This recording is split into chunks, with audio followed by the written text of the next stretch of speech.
ನಮಸ್ಕಾರ ಸ್ನೇಹಿತರೆ, ನಮ್ಮ ಚಾನೆಲ್ಗೆ ನಿಮಗೆಲ್ಲರಿಗೂ ಆದರಪೂರ್ವಕ ಸ್ವಾಗತ. ಆಗಸ್ಟ್ 28ರಂದು ಖಗೋಳ ಮಂಡಲದಲ್ಲಿ ಅತ್ಯಂತ ಪ್ರಮುಖ ಹಾಗೂ ಶಕ್ತಿಶಾಲಿ ಚಂದ್ರಗ್ರಹಣ ಸಂಭವಿಸುತ್ತಿದೆ. ಜ್ಯೋತಿಷ್ಯ ಶಾಸ್ತ್ರದ ಪ್ರಕಾರ ಪ್ರತಿಯೊಂದು ಗ್ರಹಣಕ್ಕೂ ತನ್ನದೇ ಆದ ವಿಶೇಷ ಮಹತ್ವ ಮತ್ತು ಶಕ್ತಿ ಇದೆ. ಗ್ರಹಗಳ ಈ ಚಲನೆಯು 12 ರಾಶಿಗಳ ಮೇಲೆಯೂ ವಿಭಿನ್ನ ರೀತಿಯ ಪ್ರಭಾವ ಬೀರುತ್ತದೆ. ಈ ಬಾರಿಯ ಚಂದ್ರಗ್ರಹಣವು ಕೆಲವೊಂದು ರಾಶಿಗಳ ಪಾಲಿಗೆ ಅತ್ಯಂತ ಶುಭ ಸುದ್ದಿ ತರಲಿದ್ದು, ಕೋಟಿ ಅದೃಷ್ಟವನ್ನು ಹೊತ್ತು ತರಲಿದೆ. ಹಾಗಿದ್ರೆ ಆ ಅದೃಷ್ಟದ ರಾಶಿಗಳು ಯಾವುವು? ಅದೇ ರೀತಿ ಗ್ರಹಣದ ಸಮಯದಲ್ಲಿ ಗರ್ಭಿಣಿ ಮಹಿಳೆಯರು ತಮ್ಮ ಮತ್ತು ಮಗುವಿನ ರಕ್ಷಣೆಗಾಗಿ ಪಾಲಿಸಬೇಕಾದ ಪ್ರಮುಖ ನಿಯಮಗಳೇನು ಹಾಗೂ 12 ರಾಶಿಗಳಿಗೆ ಸಿಗುವ ಒಟ್ಟಾರೆ ಫಲಗಳೇನು ಎಂಬುದನ್ನು ಈ ವಿಡಿಯೋದಲ್ಲಿ ಅತ್ಯಂತ ಸರಳವಾಗಿ ತಿಳಿಯೋಣ. ವಿಡಿಯೋವನ್ನು ಎಲ್ಲೂ ಸ್ಕಿಪ್ ಮಾಡದೆ ಕೊನೆವರೆಗೂ ನೋಡಿ. ಜ್ಯೋತಿಷದ ಪ್ರಕಾರ ಚಂದ್ರಗ್ರಹಣದ ಮಹತ್ವ. ಹಿಂದೂ ಧರ್ಮ ಮತ್ತು ವೈದಿಕ ಜ್ಯೋತಿಷ್ಯದಲ್ಲಿ ಚಂದ್ರನನ್ನು ಮನಸ್ಸಿನ ಕಾರಕ, ತಾಯಿ ಶಕ್ತಿ ಮತ್ತು ಭಾವನೆಗಳ ಸಂಕೇತ ಎಂದು ಪರಿಗಣಿಸಲಾಗುತ್ತದೆ. ಚಂದ್ರಗ್ರಹಣ ಸಂಭವಿಸಿದಾಗ ಚಂದ್ರನ ಮೇಲಾಗುವ ರಾಹು ಅಥವಾ ಕೇತುವಿನ ಪ್ರಭಾವವು ಮಾನವನ ಮಾನಸಿಕ ಸ್ಥಿತಿ, ಆರೋಗ್ಯ ಮತ್ತು ಆರ್ಥಿಕ ಪರಿಸ್ಥಿತಿಯ ಮೇಲೆ ತೀವ್ರ ಪರಿಣಾಮ ಬೀರುತ್ತದೆ.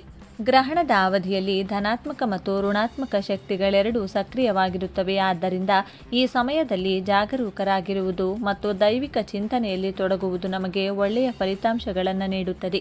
ಗರ್ಭಿಣಿ ಮಹಿಳೆಯರು ಪಾಲಿಸಬೇಕಾದ 7 ಪ್ರಮುಖ ನಿಯಮಗಳು. ಶಾಸ್ತ್ರಗಳ ಪ್ರಕಾರ ಗ್ರಹಣದ ಸಮಯದಲ್ಲಿ ಗರ್ಭಿಣಿಯರು ಹೆಚ್ಚು ಜಾಗರೂಕರಾಗಿರಬೇಕು, ಏಕೆಂದರೆ ಗ್ರಹಣದ ಋಣಾತ್ಮಕ ಶಕ್ತಿಗಳು ಹೊಟ್ಟೆಯಲ್ಲಿರುವ ಮಗುವಿನ ಮೇಲೆ ಪ್ರಭಾವ ಬೀರಬಾರದು ಎಂಬುದು ಇದರ ಹಿಂದಿರುವ ಉದ್ದೇಶ. ಗರ್ಭಿಣಿಯರು ಪಾಲಿಸಬೇಕಾದ ಪ್ರಮುಖ 7 ನಿಯಮಗಳು ಇಲ್ಲಿವೆ. ಮನೆಯಿಂದ ಹೊರಗೆ ಬರಬೇಡಿ. ಗ್ರಹಣದ ಅವಧಿಯಲ್ಲಿ ಗರ್ಭಿಣಿಯರು ಯಾವುದೇ ಕಾರಣಕ್ಕೂ ಮನೆಯಿಂದ ಹೊರಗೆ ಬರಬಾರದು ಮತ್ತು ಗ್ರಹಣದ ಬೆಳಕು ಅಥವಾ ನೆರಳು ತಮ್ಮ ಮೇಲೆ ಬೀಳದಂತೆ ನೋಡಿಕೊಳ್ಳಬೇಕು. ಚೂಪಾದ ವಸ್ತುಗಳನ್ನು ಬಳಸಬೇಡಿ. ಗ್ರಹಣದ ಸಮಯದಲ್ಲಿ ಕತ್ತರಿ, ಚಾಕು, ಸೂಜಿ ಅಥವಾ ಯಾವುದೇ ಚೂಪಾದ ವಸ್ತುಗಳನ್ನು ಬಳಸಬಾರದು. ಇದರಿಂದ ಗರ್ಭದಲ್ಲಿರುವ ಮಗುವಿಗೆ ತೊಂದರೆಯಾಗುತ್ತದೆ ಎಂಬ ನಂಬಿಕೆ ಇದೆ. ತರಕಾರಿ ಅಥವಾ ಹಣ್ಣು ಕತ್ತರಿಸಬೇಡಿ. ಈ ಸಮಯದಲ್ಲಿ ಗರ್ಭಿಣಿಯರು ಯಾವುದೇ ವಸ್ತುವನ್ನು ಕತ್ತರಿಸುವುದು ಅಥವಾ ಮುರಿಯುವುದು ಮಾಡಬಾರದು. ಆಹಾರ ಮತ್ತು ನೀರು ಸೇವನೆ. ಗ್ರಹಣಕ್ಕೂ ಮುನ್ನವೇ ಮಾಡಿದ ಅಡುಗೆ ಅಥವಾ ಆಹಾರ ಪದಾರ್ಥಗಳಿಗೆ ಹಾಗೂ ಕುಡಿಯುವ ನೀರಿಗೆ ತುಳಸಿ ಎಲೆಗಳನ್ನು ಹಾಕಿಡಬೇಕು.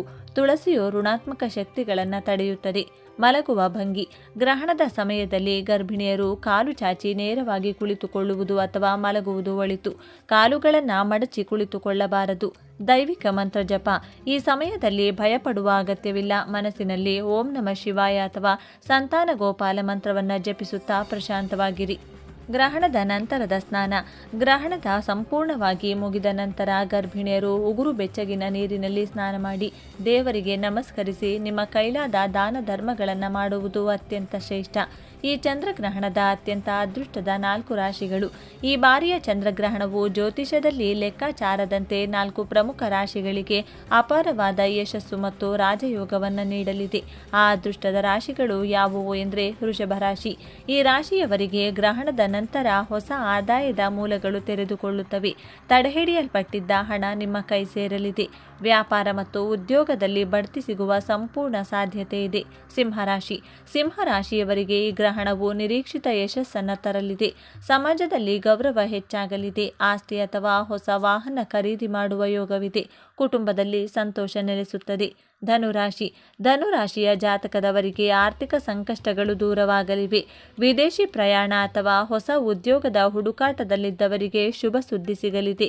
ಕೋರ್ಟು ಕಚೇರಿ ವ್ಯಾಜ್ಯಗಳಲ್ಲಿ ಜಯ ನಿಮ್ಮದಾಗಲಿದೆ. ಮೀನರಾಶಿ. ಈ ರಾಶಿಯವರಿಗೆ ಗ್ರಹಣದ ಪ್ರಭಾವದಿಂದ ಅದೃಷ್ಟ ಕುಲಾಯಿಸಲಿದೆ. ಹೂಡಿಕೆ ಮಾಡಿದ ಹಣದಿಂದ ಲಾಭ ಬರಲಿದೆ.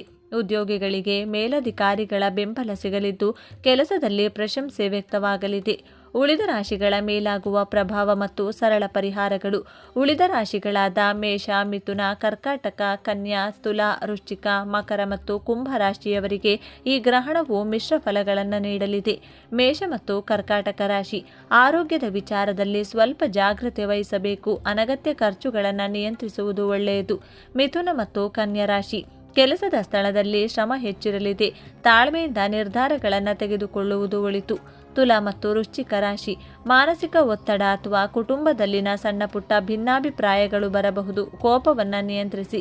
ಮಕರ ಮತ್ತು ಕುಂಭ ರಾಶಿ. ಹೂಡಿಕೆ ಮಾಡುವಾಗ ಎಚ್ಚರಿಕೆ ವಹಿಸಿ. ಅಪರಿಚಿತರನ್ನ ತಕ್ಷಣ ನಂಬಬೇಡಿ. ಗ್ರಹಣದ ದೋಷ ನಿವಾರಣೆಗೆ ಸರಳ ಜ್ಯೋತಿಷ್ಯ ಪರಿಹಾರಗಳು. ಗ್ರಹಣದ ಯಾವುದೇ ಋಣಾತ್ಮಕ ಪ್ರಭಾವ ನಿಮ್ಮ ಮೇಲಾಗದಿರಲು ಮತ್ತು ಶುಭ ಫಲಗಳು ಸಿಗಲು ಸರಳ ಪರಿಹಾರಗಳನ್ನು ಮಾಡಿ. ದಾನ ಧರ್ಮ. ಗ್ರಹಣ ಮುಗಿದ ನಂತರ ಅಕ್ಕಿ, ಹಾಲು, ಬಿಳಿ ಬಟ್ಟೆ ಅಥವಾ ಎಳ್ಳನ್ನು ಬಡವರಿಗೆ ಅಥವಾ ಅಗತ್ಯವಿರುವವರಿಗೆ ದಾನ ಮಾಡಿ. ಶಿವಪೂಜೆ. ಗ್ರಹಣದ ದಿನ ಶಿವಲಿಂಗಕ್ಕೆ ಹಾಲಿನ ಅಭಿಷೇಕ ಮಾಡುವುದು ಮತ್ತು ಮಹಾಮೃತ್ಯುಂಜಯ ಮಂತ್ರವನ್ನು ಜಪಿಸುವುದರಿಂದ ಸಕಲ ದೋಷಗಳು ನಿವಾರಣೆಯಾಗುತ್ತವೆ. ಮನೆಯ ಶುದ್ಧೀಕರಣ. ಗ್ರಹಣ ಮುಗಿದ ನಂತರ ಇಡೀ ಮನೆಗೆ ಗಂಗಾಜಲ ಅಥವಾ ಉಪ್ಪು ಬೆರೆಸಿದ ನೀರನ್ನು ಸಿಂಪಡಿಸಿ ಮನೆಯನ್ನು ಶುದ್ಧೀಕರಿಸಿ. ಒಟ್ಟಾರೆಯಾಗಿ ಈ ಚಂದ್ರಗ್ರಹಣವು ಅನೇಕ ರಾಶಿಗಳಿಗೆ ಸುಖ ಸಮೃದ್ಧಿಯನ್ನು ತರಲಿದ್ದು ಕೆಲ ರಾಶಿಗಳಿಗೆ ಜಾಗರೂಕರಾಗಿರಲು ಸೂಚಿಸುತ್ತಿದೆ. ಗ್ರಹಣದ ಸಮಯದಲ್ಲಿ ಧನಾತ್ಮಕ ಆಲೋಚನೆಗಳೊಂದಿಗೆ ದೈವ ಸ್ಮರಣೆ ಮಾಡುವುದು ಎಲ್ಲರಿಗೂ ಶ್ರೇಯಸ್ಕರ. ಈ ಜ್ಯೋತಿಷ್ಯ ಮಾಹಿತಿ ನಿಮಗೂ ಮತ್ತು ನಿಮ್ಮ ಆತ್ಮೀಯರಿಗೂ ಉಪಯುಕ್ತ ಅನಿಸಿದರೆ ಈ ವಿಡಿಯೋವನ್ನು ತಕ್ಷಣವೇ ಲೈಕ್ ಮಾಡಿ ಮತ್ತು ನಿಮ್ಮ ಕುಟುಂಬದವರೊಂದಿಗೆ ಶೇರ್ ಮಾಡಿ. ನಿಮ್ಮ ರಾಶಿ ಯಾವುದು ಎಂಬುದನ್ನು ನಮಗೆ ಕಮೆಂಟ್ ಬಾಕ್ಸ್ನಲ್ಲಿ ಕಮೆಂಟ್ ಮಾಡಿ ತಿಳಿಸಿ. ಇದೇ ರೀತಿ ಆಸಕ್ತಿಕರ ಆಧ್ಯಾತ್ಮಿಕ ಮತ್ತು ಜ್ಯೋತಿಷ್ಯ ಮಾಹಿತಿಗಳಿಗಾಗಿ ನಮ್ಮ ಚಾನೆಲ್ಗೆ ಸಬ್ಸ್ಕ್ರೈಬ್ ಆಗೋದನ್ನು ಮರಿಬೇಡಿ. ಮತ್ತೊಮ್ಮೆ ಸಿಗೋಣ ಮುಂದಿನ ವಿಡಿಯೋದಲ್ಲಿ. ಅಲ್ಲಿಯವರೆಗೂ ಧನ್ಯವಾದಗಳು. ಶುಭ ದಿನ.